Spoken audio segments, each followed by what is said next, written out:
Queridos irmãos, nós vamos abrir a palavra de Deus, Salmo 119, livro dos Salmos, Salmo de número 119, e nós vamos olhar para o que está na 10ª seção deste Salmo, a partir do versículo 73. Versículo 73. Nós somos pequenos, mas o nosso Deus verdadeiramente é um Deus grande. Nós somos limitados, mas verdadeiramente o nosso Deus é um Deus ilimitado. Nós somos passageiros sobre esta terra, mas o Senhor vive para sempre. Nós somos filhos teimosos, mas o Senhor é um Deus cheio de misericórdia. Pode acender agora, por favor, obrigado. E nós vamos, a palavra deste Deus tão grande, tão bom, tão durável, tão eterno, tão cheio de misericórdia. Salmo 119, 73 a 80. Nós estamos quase na metade do Salmo 119. A palavra do Senhor diz assim: As tuas mãos me fizeram e me afeiçoaram. Ensina-me para que aprenda os teus mandamentos. Alegraram-se os que te temem quando me viram, porque na tua palavra tenho esperado. Bem sei, ó Senhor, que os teus juízos são justos, e que com fidelidade me afligiste. Venha, pois, a tua bondade consolar-me, segundo a palavra que deste ao teu servo. Baixem sobre mim as tuas misericórdias, para que eu viva, pois na tua lei está o meu prazer. Envergonhados sejam os soberbos por me haverem oprimido injustamente. Eu, porém, meditarei nos teus preceitos. Voltem-se para mim os que te temem e os que conhecem os teus testemunhos. Seja o meu coração irrepreensível nos teus decretos, para que eu não seja envergonhado. Amém. Amém. A lei nos ensina em meio às aflições. É o título do nosso sermão desta manhã. A lei nos ensina em meio às aflições.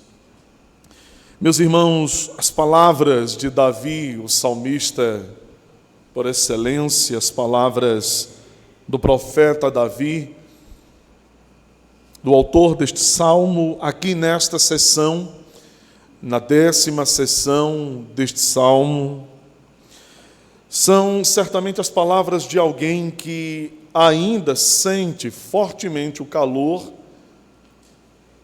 o calor das aflições que o havia afligido.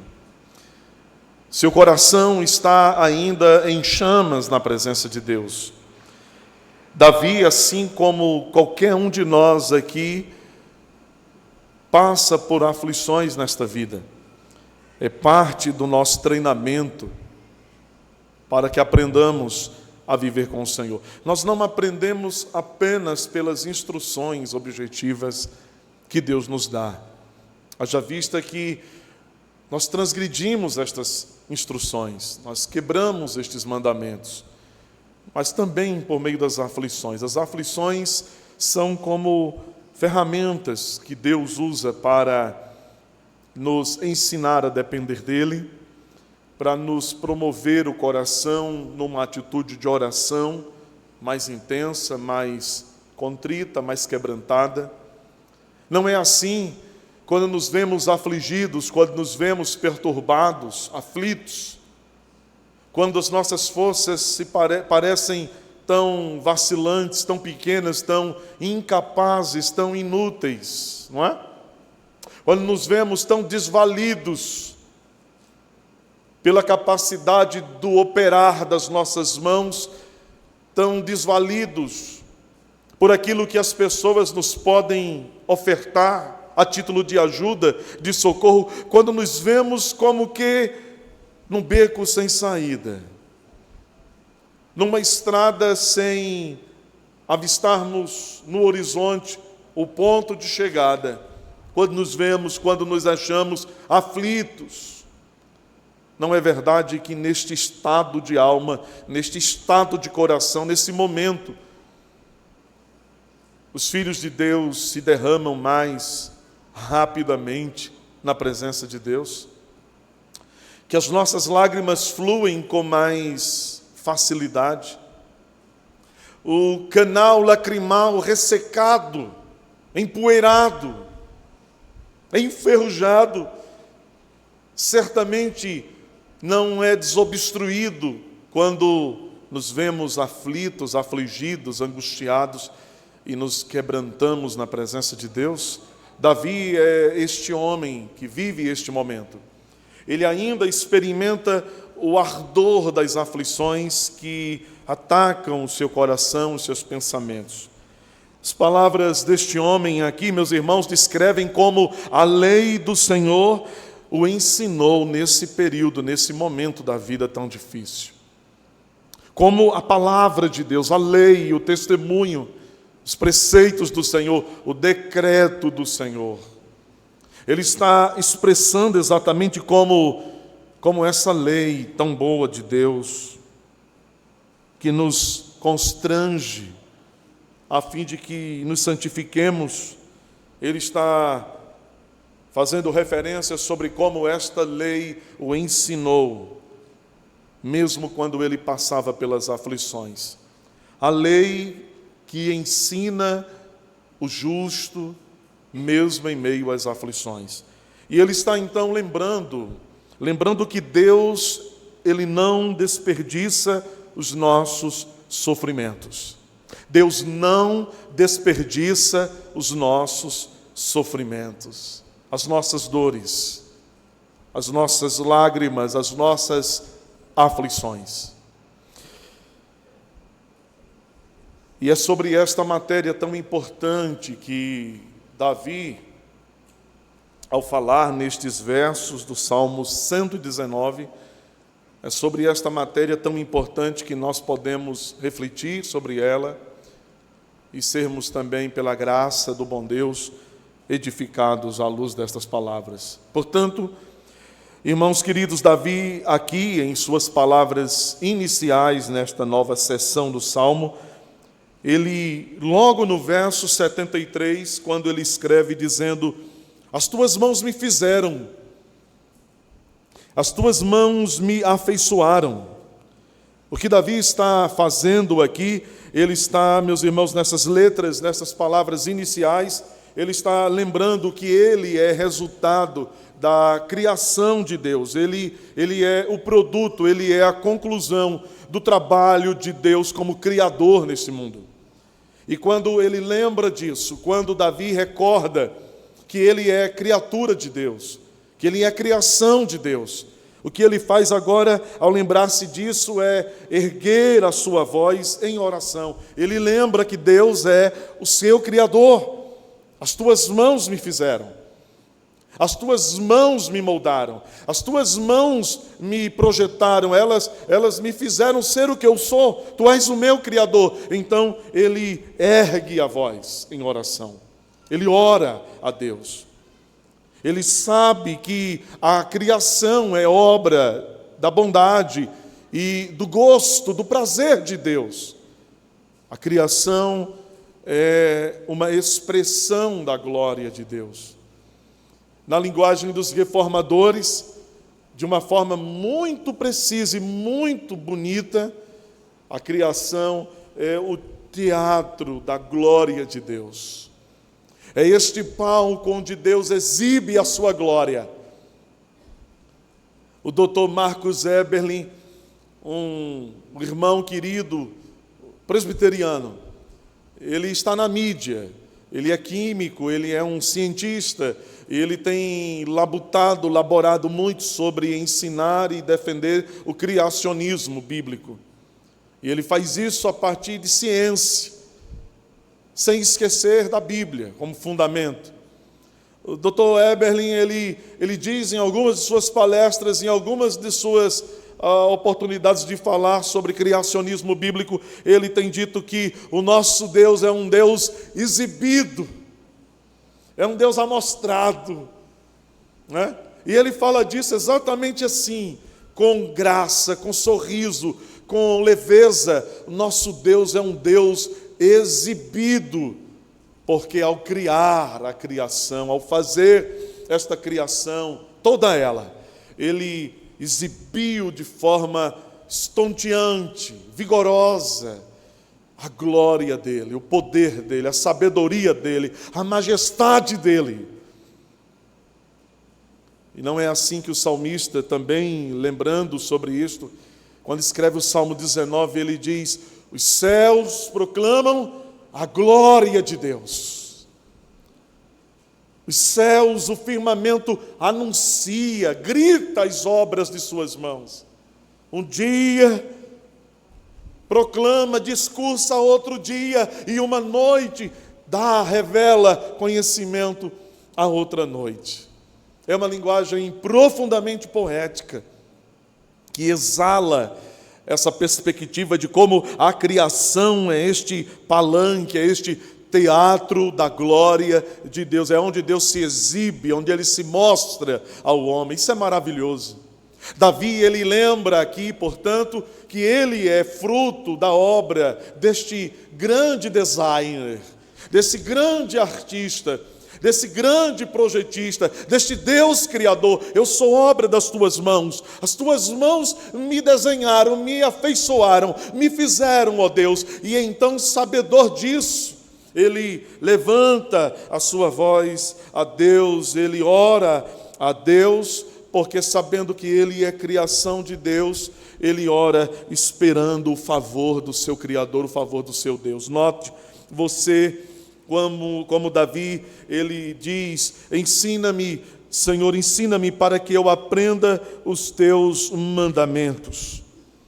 Eu sou criatura tua, eu sou feitura das tuas mãos, eu espero que o Senhor me manifeste o seu favor. Meus irmãos, isso nos ensina profundamente, porque uma das matérias mais importantes do nosso discipulado cristão, dos primeiros passos de nossa caminhada cristã, sem dúvida é conhecer a Deus como Criador, é saber que Ele é o Deus Pai Todo-Poderoso, Criador do céu e da terra, das coisas visíveis e invisíveis. É assim que os principais credos da cristandade são iniciados.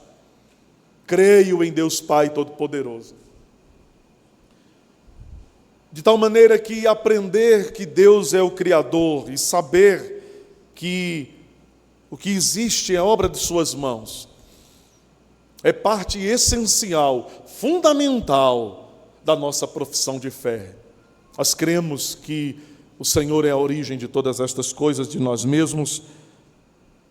Embora, meus irmãos, Davi se veja como parte dessa criação, dos céus, entre céus e terra e tudo que há, embora ele olhe e diga: eu sou parte dessa criação que Deus fez, eu também sou elemento desta criação que Deus fez. Contudo, Davi, ele percebe, ele lembra e ele pode valer-se desta recordação, que embora sendo ele parte desta criação, embora sendo eu e você parte desta criação, do Deus Criador, contudo, meus irmãos, o Senhor nos criou de uma forma peculiar, especial, diferente de todas as outras coisas que Ele fez. Nenhuma das coisas que Deus fez, a Escritura diz que Ele moldou com os próprios dedos, com a própria mão, que Ele fez do pó da terra. E que Ele tenha soprado pessoal e diretamente o fôlego de vida e nos tornado almas viventes. Mas é assim que Ele nos fez, como ápice dessa criação, como parte mais magnífica dessa criação de Deus. Não são os anjos, embora sejam tão magníficos em poder, não são as feras do campo, não são os grandes animais das águas, mas os homens são obra-prima das mãos deste grande desenhista, desse Deus tão maravilhoso, Criador de todas as coisas. Davi lembra disso. E sabendo que, embora é parte da criação, ele também é parte especial desta criação, porque ele pode se aproximar de Deus num relacionamento direto, pessoal, que flui de um conhecimento de si mesmo e de quem é o próprio Deus. É tão importante isso. Conhecer a Deus, conhecer a nós mesmos, termos consciência pessoal de quem nós somos. Isso é parte de nossa estrutura, de nossa natureza, de nossa composição, de quem nós somos, capacitados a ter conhecimento, a ter consciência de que nós existimos, de quem nós nos chamamos, de onde nós viemos, para onde nós estamos indo, quem é Deus. Os animais não podem saber disso. Desta forma, desta natureza, nesta medida que nós sabemos, e isso faz parte dessa aproximação. Davi relembra isso, e ele diz: olha, Senhor, as tuas mãos me fizeram, as tuas mãos me afeiçoaram, eu posso aprender de ti, o Senhor pode me ensinar, eu posso aprender quais são os teus mandamentos, eu posso aprender como cumprir a tua vontade. Mas note você que quando Davi diz isso aqui, perceba essa aproximação que ele faz de Deus. Ela não é, meus irmãos, uma aproximação insolente, irreverente. Ela não é uma aproximação atrevida para com Deus, como se Deus fosse o serviçal de Davi, o empregado de Davi. Isto ensina a nós mesmos em nossa aproximação com o Senhor. Isso ensina a nós mesmos quão bem nos fará em nossa oração de aflição, em nossa oração de busca, quando afligidos, quando quebrantados, lembrar que Deus é o nosso Criador e lembrar que ao nos aproximarmos dEle, Ele não é a nossa fada dos desejos. Ele não é o nosso escravo, o nosso serviçal, Ele não é o nosso empregado, Ele é o nosso Deus, a quem nós devemos temer, e diante de quem nós devemos nos curvar, e diante de quem nós devemos humildemente tributar toda honra e glória e louvor ao seu nome. Davi, ele se aproxima de Deus, do Deus Criador dele, e ele faz isso, irmãos, se dirige a Deus vestido com as vestes da súplica. Ensina-me. Davi faz isto se aproximando de Deus, calçado com os pés, com as sandálias da humildade. Ensina-me, Senhor, a tua vontade, ensinar-me os teus mandamentos. Em outras palavras, Senhor, me ensina qual é a tua vontade. Sabe o que significa isso?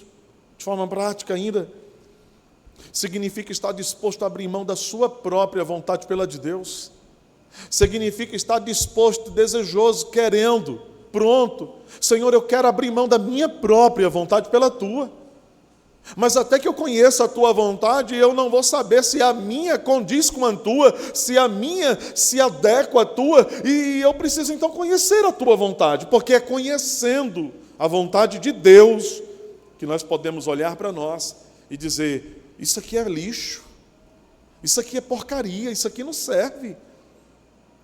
Eu abro mão, porque a tua vontade é sempre boa, perfeita, agradável. Louvado seja o nome dele.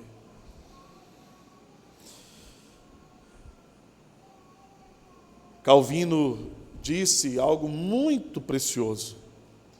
Ele disse que temos a necessidade da assistência da lei, nós temos a necessidade dessa assistência da lei de Deus, visto que o nosso entendimento é corrupto, a nossa mente, nosso coração é corrupto, se corrompe, os nossos pensamentos se corrompem, irmãos, os nossos afetos se corrompem, as camadas do nosso coração se corrompem, se contaminam. Então ele diz: nós precisamos da assistência da lei, de modo que não conseguimos perceber o que é certo. Olhe, de maneira que nós não conseguimos perceber o que é certo, a menos que aprendamos de alguma outra fonte.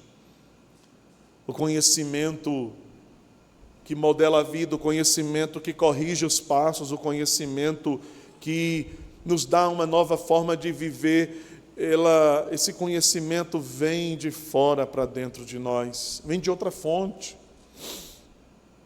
Não brota do nosso próprio coração. É por isso que a Escritura insistentemente diz que devemos buscar aprender do Senhor, buscar o conhecimento do Senhor, buscar a sabedoria do Senhor.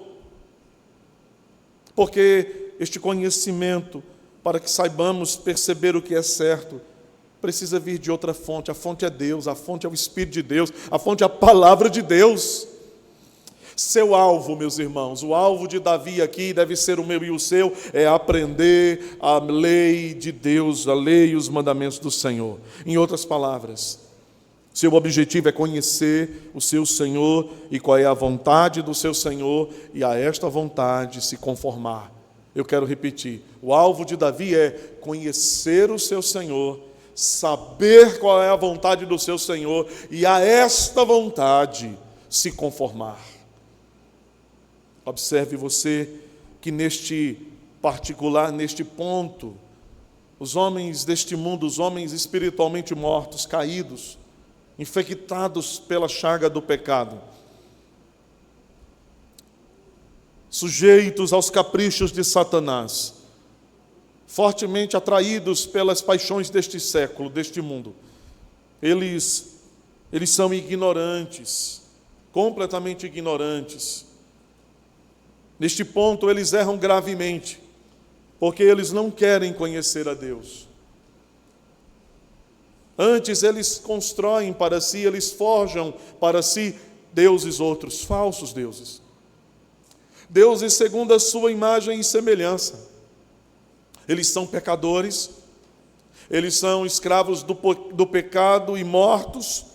Então eles forjam deuses à semelhança dele, falsos deuses, deuses que se alinham aos desejos pecaminosos deles, deuses que não os confrontam para o arrependimento, deuses que não são capazes de ver, de ouvir, de sentir, de falar, de tocar, deuses mortos, falsos deuses, ídolos, segundo o seu próprio coração, forjados pela força da sua própria imaginação. Os homens deste mundo não querem conhecer a Deus. Seu coração não está desejoso disso. Seus afetos não se inclinam para isto. Eles não estão absolutamente, definitivamente, procurando pelo Deus verdadeiro. Não pensem que eles estão. Eles não querem tampouco saber qual é a vontade desse Deus, porque a vontade deles lhes basta. É suficiente. E também eles não estão dispostos e desejosos de se conformarem a alguma vontade que não seja a que eles já têm como certa.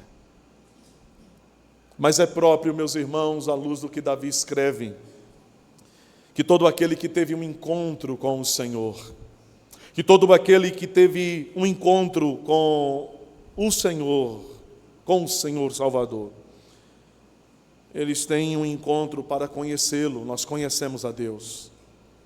Nós sabemos que Ele é o nosso Criador. Nós sabemos que Ele é o nosso Mestre. Ensina-me. Nós sabemos que Ele é o Deus da verdade. Ensina-me os teus mandamentos. Ensina-me a verdade. Nós conhecemos ao Senhor. Nós queremos saber qual é a vontade dEle. Ou você não quer? Agrada a você saber qual a vontade dEle? Nós queremos nos conformar à vontade dEle, ou pelo menos é o que nós devemos desejar. Conhecendo o Senhor, sabendo qual a sua vontade, querermos nos conformar, nos adequar a esta vontade. Deve ser o desejo, a aspiração do nosso coração, porque o coração dos que foram redimidos, dos justos, encontram no Filho de Deus este padrão de conhecimento, de vontade, de adequação a esta vontade. E ao querermos isto tudo, não queremos outra coisa, meus irmãos, senão nos parecer com o Filho de Deus. Desejosos disso. Observe que a bênção de Deus sobre Davi, ela acabou sendo a bênção de Deus para outros que temiam ao Senhor. Veja o verso 74. Alegraram-se, alegraram-se os que te temem quando me viram. Alegraram-se. É o que Davi está dizendo. Senhor, aqueles que temem o Senhor, quando me viram, eles se alegraram na tua presença, porque na tua palavra eu tenho aguardado, eu tenho esperado. Veja, o Davi, ele está dizendo, irmãos, observe que a bênção de Deus na vida dele se tornou a bênção de Deus na vida de outros. E isso é maravilhoso, porque é assim mesmo que acontece. Na comunidade dos redimidos, na família daqueles que foram colocados nesta aliança tão preciosa com Deus. Davi reconhece que a bênção de Deus na vida dele se tornou uma bênção na vida dos outros que temem ao Senhor. Verso 74. Se alegraram os que temem o Senhor quando me viram. E é assim, irmãos, nessa comunidade dos santos, quando nós vemos a bênção de Deus na vida de um irmão, nós nos alegramos. Quando nós vemos um irmão contar da vitória, da bênção, da misericórdia de Deus sobre ele, do favor do Senhor para com ele, para com sua casa, nós louvamos a Deus, nós nos alegramos. A bênção não é nunca unicamente minha ou sua, ela é da família, ela alcança o nosso coração. Daí é tão importante, tão salutar, que tenhamos momentos como o povo de Deus reunidos, para ouvir as bênçãos contadas, impulsionados ou acompanhados pelo hino que cantamos. Quantas bênçãos, dize-as quantas são, recebidas da divina mão. Uma a uma, vem dizê-las, né? Aí diz, nós ficaremos surpresos em ver o que Deus fez. Como é importante, então, não é mero formalismo, mera didática, mas é a oportunidade que nós temos de dar aos outros filhos de Deus, de se alegrarem ao nos verem, ao nos olharem, ao ouvir de nós o favor do Senhor. Davi está dizendo isso, isso é bíblico. Compartilhar para que outros se alegrem conosco. No versículo 74 que nós lemos, nós aprendemos, portanto, aplicando isso em outro sentido, especialmente dentro do contexto de aflição em que Davi escreve essas palavras, nós aprendemos que o consolo que um filho de Deus tem em Deus e os favores que esse filho recebe de Deus são motivos de alegria para outros filhos de Deus. O consolo com o qual nós somos consolados acaba sendo o consolo que consola o outro que nos olha. Ele olha e diz, eu estou em aflição, aquele irmão também estava. Deus foi favorável a ele, Deus o consolou, Deus o socorreu. E a gente se alegra nisso, a gente se conforta nisso. Quando vemos um irmão contemplado pela bondade de Deus, nós nos lembramos que Deus é um Deus fiel e zeloso. E assim nós somos animados, encorajados a continuar confiando no Senhor. No final do versículo 74, irmãos, Davi diz, porque é na tua palavra que eu tenho esperado. Isso aqui é muito importante. No momento de aflição, a gente foge da palavra, mas é a hora que a gente tem que esperar na palavra. No momento da dúvida, do conflito, da guerra, do combate, a gente tem que continuar esperando na palavra, confiando nela. Esperar nela é depositando confiança nela, crendo na promessa que ela nos oferece. E isso aqui que Davi diz, então, tenho esperado na tua palavra, isso aqui o levou, meus irmãos, a ter certeza daquilo que vem logo em seguida no verso 75, ou seja, ter certeza de que os juízos de Deus sempre são juízos justos. Veja o que ele diz, verso 75. Bem sei, eu sei com toda certeza, eu sei indubitavelmente, eu sei sem sombra de dúvida, eu sei, ó Senhor, que os teus juízos são justos. Os teus juízos são justos. E com fidelidade me aflige. Ele não diz que é o diabo quem aflige ele. Ele não diz que são os inimigos que afligem ele. Davi vai para a causa primeira de todas as coisas. Porque o diabo pode nos afligir. Sim. Porque os homens podem nos afligir, certo. Mas a causa primeira, a causa motora, a causa que move, que provoca, que delibera, é o Senhor. Davi, quando se vê necessitado de confessar seus pecados, ele havia pecado contra pessoas, contra sua casa, contra seus filhos, sua esposa. E havia pecado contra o reino, contra Israel, contra Judá, contra Jerusalém. Mas Davi diz, contra ti somente pequei, Senhor. Contra ti somente pequei e contra ti somente fiz o que é mal. Davi, ele não está dizendo que ele não errou contra a sua casa, contra o reino. Na verdade, ele está indo para o ponto primário, primeiro de tudo. Ele diz, ó Senhor, eu pequei contra ti. É o que aqui nós podemos deduzir das palavras dele. Bem sei, ó Senhor, os teus juízos são justos, com fidelidade me afligiste. Isso, o fato de Davi saber que Deus alegra os que temem, porque ele espera na palavra, o leva a declarar, eu sei, Senhor, os teus juízos são justos. Veja o coração deste homem. Ele não é um coração rebelde, cheio de contradição, se colocando contra Deus como se ele tivesse direitos que Deus teria a obrigação de atender e, afinal de contas, eu estou passando esse aperreio todo, essa agonia toda, o senhor não acha que isso acha que está bonito para mim, é? O senhor acha, por que o senhor não está fazendo nada? Por que o senhor não impediu isso? Não. Não é assim que ele pensa. Ele olha os juízos, a aflição, ele diz, Senhor, os teus juízos são justos, eu mereço os teus juízos, Senhor, eu pequei, eu errei, eu mereço ser disciplinado, corrigido, os teus juízos são justos. Ele sabe, meus irmãos, ele sabe que mesmo sendo afligido pelo Senhor, e ele reconhece isto, Deus não pratica iniquidade em tempo nenhum. Deus não peca em tempo algum. Deus é santo, Ele continua justo. Os teus juízos são justos, mesmo quando Deus nos envia aflições. Grave isso no seu coração.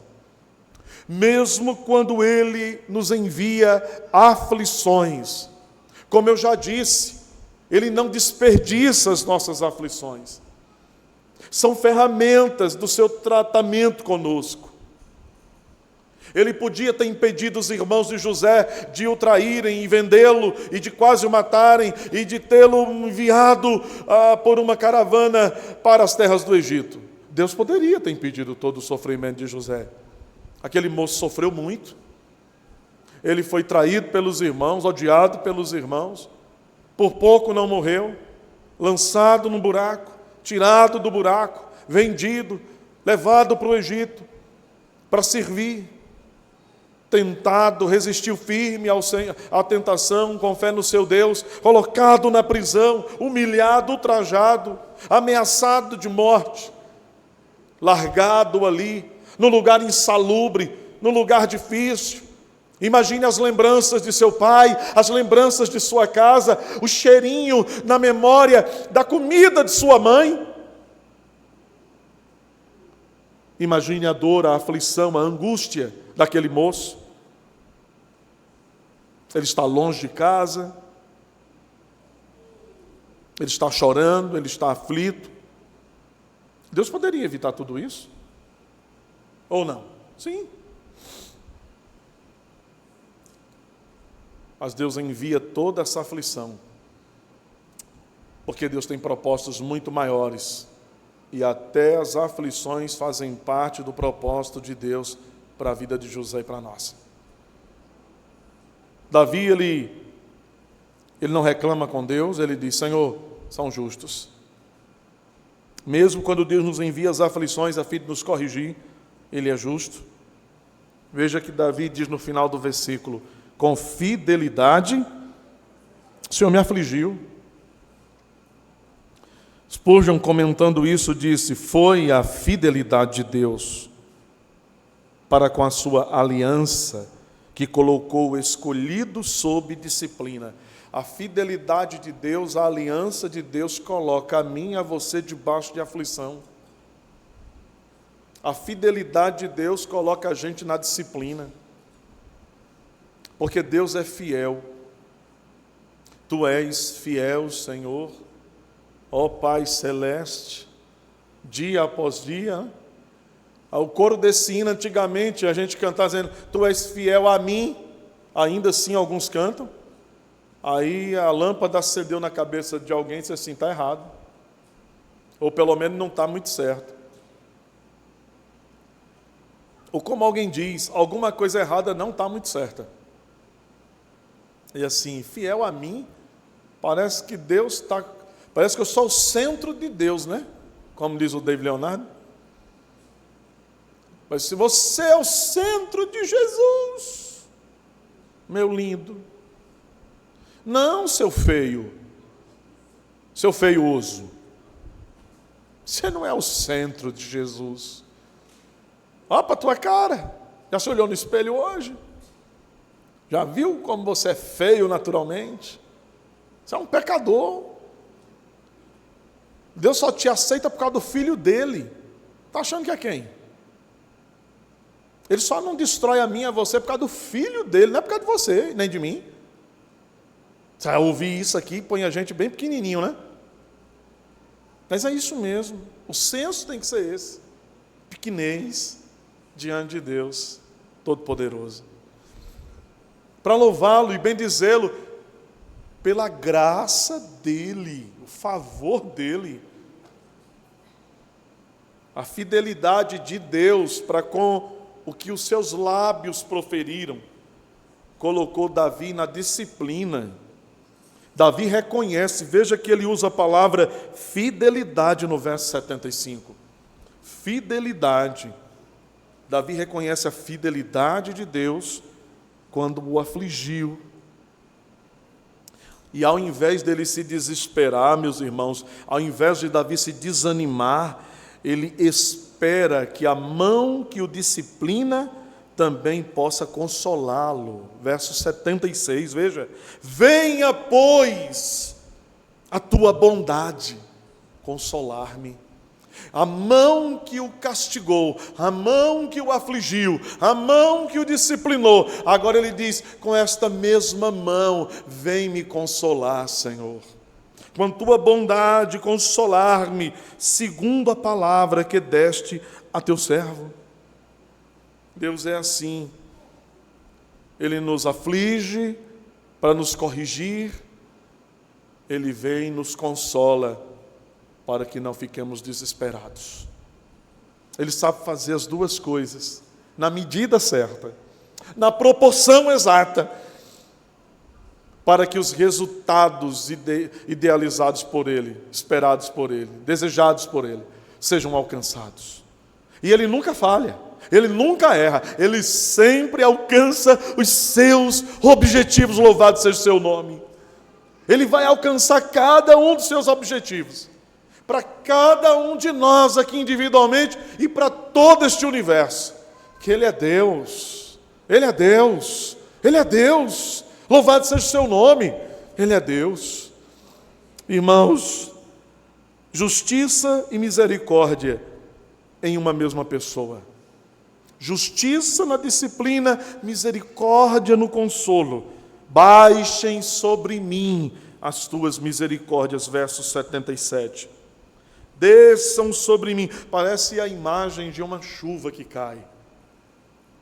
É como se Davi estivesse pedindo: Senhor, faz chover sobre mim a tua misericórdia. Na verdade, as tuas misericórdias. Uma não dá.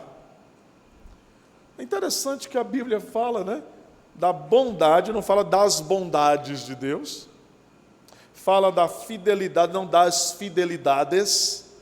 Fala, né, da graça, não das graças. Mas fala das misericórdias. Isso mostra quão infinito é Deus em perdoar. Isso é maravilhoso para a gente saber disso. Porque para a gente tão teimosa como a gente, para a gente tão ruim como a gente, se renova. Só diz assim, né? A tua palavra se renova a cada manhã. Não está na Bíblia isso não, meu santo. Está escrito não. Mas está escrito que as misericórdias se renovam a cada manhã. Ah, meus irmãos, as misericórdias no plural lembram que Deus é infinito em perdoar, mas também as misericórdias no plural apontam para o fato de que nós precisamos inúmeras vezes do perdão. Davi está dizendo, Senhor, desçam sobre mim as tuas misericórdias, porque eu sou muito pecador. Não pensemos que somos poucos pecadores. O apóstolo Paulo, ele quis puxar a fila aí na frente de todo mundo, e disse, eu sou o pior. Sou Paulo, vamos disputar. Eu não sei se tu é o pior, não, acho que eu sou o pior. Não tem prêmio para o pior pecador. Não, fica tranquilo, não tem prêmio, não adianta. Você, eu quero ser, Paulo, o pior dos pecadores. Não tem prêmio para o pior dos pecadores, o prêmio é de Cristo. Que não importando quão pecador seja Paulo, eu ou você, a sua graça, o seu sangue nos purifica de todo pecado. Louvado seja o seu nome. Paulo, na segunda carta que ele escreveu aos Coríntios, no capítulo 2, ele disse àquela igreja que eles deveriam perdoar o irmão que havia pecado. Veja que no verso 77 ele disse, desça sobre mim as misericórdias, para que eu viva, pois na tua lei está o meu prazer.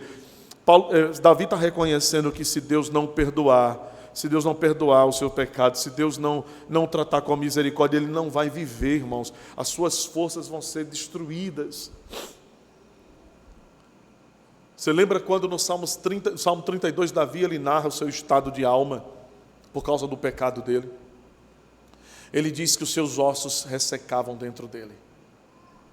Davi está sentindo um vazio na alma, uma aridez no coração, uma angústia no coração por causa do pecado, e o pecado causa essas coisas mesmo. Aridez, vazio. É como se a gente fosse um terreno de grama seca. Não tem beleza, não tem vida, não tem prazer, não tem contentamento. E ele está ali descrevendo esse estado. Davi está reconhecendo que se não for as misericórdias do Senhor, ele vai se destruir emocionalmente, ele vai se acabar emocionalmente. Isso significa se acabar também espiritualmente. Porque como é o espírito do homem, assim é o seu rosto. O espírito alegre formoseia o rosto. O rosto é a moldura de um espírito contente em Deus.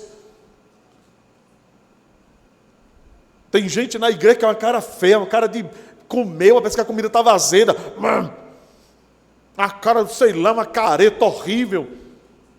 Não tem expressão de contentamento nenhum, não tem um momento, um sorrisinho de canto de boca, não tem um olhar vivo, mais colorido. É uma cara ranzinza o tempo todo. Parece que não tem nenhuma alegria. Não é porque eu sou assim, psiquiatricamente doente, fora da curva, sei lá que trem que é, mas é ruim isso ou não é? Se olhar 1 ano todo, 2 anos todo, 10 anos para a mesma pessoa, está aquela cara emburrada, feia.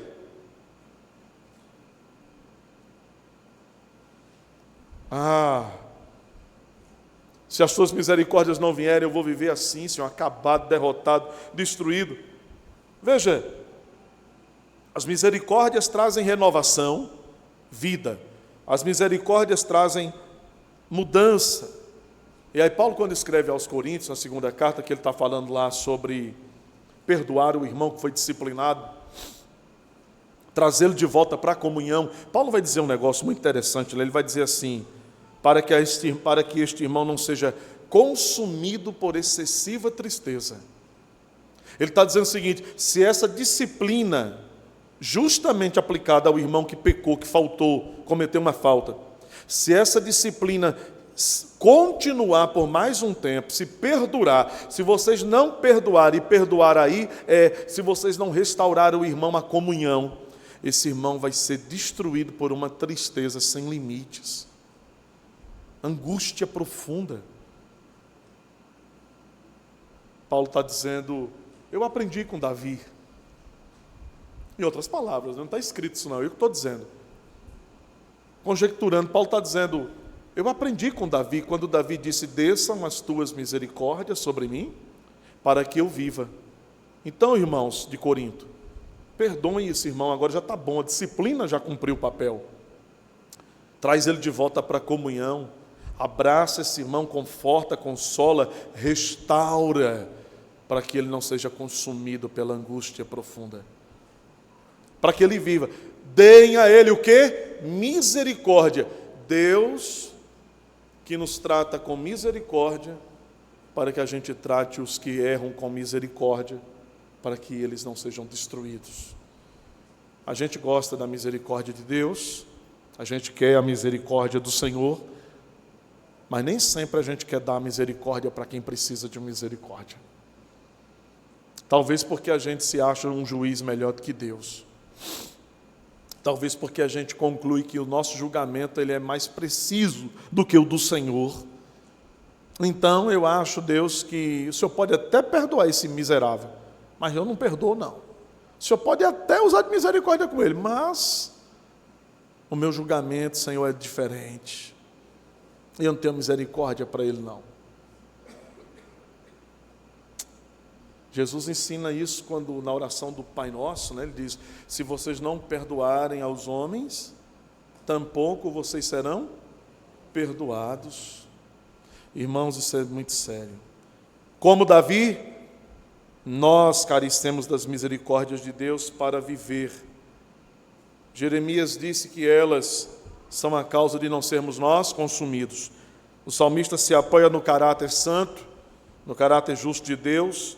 Então ele ora para que Deus trate a ele com misericórdia, mas veja que na sequência, verso 78, ele reconhecendo que Deus é santo, que Deus é justo, ele agora diz: Senhor, primeiro ele disse: me trate com misericórdia para que, pois a minha alegria está na tua lei. No verso 78 ele diz: envergonhados sejam os soberbos, por me haverem oprimido injustamente, eu, porém, meditarei nos teus preceitos. Aqui a gente tem que entender com cuidado. Não é que Davi é o tipo de pessoa que gosta da misericórdia para ele, mas quer ver o pau cantar no lombo do outro. Não é isso.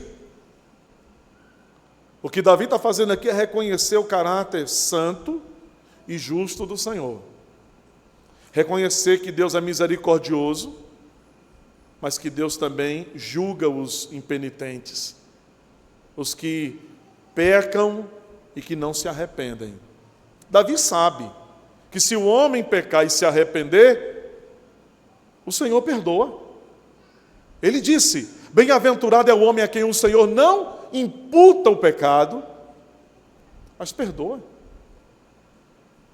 Então, o que Davi está dizendo é que sejam, Senhor, julgados pelo Senhor, envergonhados pelo Senhor, os que pecam sem se arrepender, os soberbos que se levantaram contra mim injustamente. E aí ele diz no final do verso 78, eu, porém, meditarei nos teus preceitos. Lembra que no Salmo 1, Davi diz, os ímpios são como a palha que o vento joga, dispersa. Por isso eles não prevalecerão no juízo. Porque o Senhor conhece o caminho dos justos, Ele sabe qual é a vida, o caminho dos justos, mas o Senhor também sabe distinguir muito bem o caminho dos ímpios, e o caminho dos ímpios, diz o Salmo 1, não prevalecerá, ou o caminho dos ímpios perecerá. O Deus é de justiça. Perceba, em meio a tudo isso que Davi fala agora no verso 79, ele fala de como aqueles que conhecem a lei do Senhor, para ele se voltarão. Voltem-se para mim, Davi diz. Venham até a mim, os que temem o Senhor. Parece com que ele já falou lá na frente, sobre os que temem o Senhor, vão se alegrar nele. Aqui agora tem uma amplitude um pouco maior. Aqui a ênfase está naqueles que temem ao Senhor, eles se congregam. Então Davi não era um crente da antiga aliança que tinha uma teologia isolacionista. Ele não era um crente da antiga aliança que sustentava a tese de uma espécie de desigrejamento. Davi diz: juntem-se a mim, grande congregação. Os que conhecem a palavra de Deus têm prazer de estarem juntos. Atos capítulo 2 diz que o Espírito desce sobre a igreja e os crentes, os que creem no Senhor, os que temem o Senhor, eles têm tudo em comum, eles andam juntos, eles comem junto, eles participam junto de momentos especiais com a igreja, de casa em casa, a comunhão, a unidade, a aproximação. E Davi está relembrando isso. Os que temem a Deus, eles vão se juntar a mim, os que conhecem os testemunhos do Senhor vão se achegar a mim, haverá uma congregação dos tementes ao Senhor. Nós somos uma congregação dos tementes ao Senhor. Louvado seja o seu nome. Ele termina o Salmo, verso 18, dizendo: seja por isto o meu coração irrepreensível. É uma conclusão. Seja, diante de tudo isso, o meu coração irrepreensível nos teus decretos. Isso aqui significa assim, nas qualificações para os presbíteros, os pastores, Paulo, na segunda carta a Timóteo, capítulo 3, ele diz que o que almeja o presbiterato deve ser irrepreensível. Ele não está dizendo que é alguém que não peca. Está dizendo que é alguém que lá fora as pessoas não estão dizendo coisas ruins sobre essa pessoa. Ele compra e não paga, ele faz isso, ele é irrepreensível socialmente, moralmente. Não quer dizer que ele não é alguém que não peque, mas ele é alguém que tem um testemunho limpo, sua vida é clara, isso é essencial. Davi está dizendo: seja o meu coração irrepreensível. Ele não está dizendo que ele não vai pecar, ele está dizendo que eu esteja com a minha vida conformada à tua vontade, ao teu ensino, conformada ao que a tua lei, o teu decreto ensina. É assim que ele termina esta sessão, com este pedido para que seu coração fosse influenciado, endireitado, guiado pelos decretos de Deus, para que eu não seja envergonhado, para que ninguém me aponte o dedo, justamente me acuse. Assim, ele estaria livre da falsidade, do seu próprio coração, convertido ao Senhor. Coração convertido é o que ele está pedindo. Meu coração convertido, porque é do coração que procedem as correntes da vida. É do coração que brotam as nossas intenções. Um coração convertido, coração irrepreensível nos decretos de Deus. Assim é a oração de Davi, para que toda a sua vida seja conforme o bom testemunho de Deus. Assim precisa ser a nossa vida, a minha vida, a sua vida, para que nosso coração esteja confortado em Deus e mesmo em meio às aflições, como Davi, nós possamos aprender por meio da lei de Deus que nos ensina tanto. Que Ele nos ajude, irmãos, a isto, que Ele aplique estas verdades à nossa vida, ao nosso coração. Nós possamos repetir as palavras de Davi em oração, fazendo da oração dele a nossa oração, pedindo a Deus que cumpra em nós a sua vontade todo dia e que nos conforme a esta vontade e que, a despeito das aflições, que Ele nos ajude a entender a sua palavra, nos ensinando, nos confortando nesses momentos difíceis. Vamos orar ao Senhor? Vamos ficar em pé, vamos agradecer a Ele.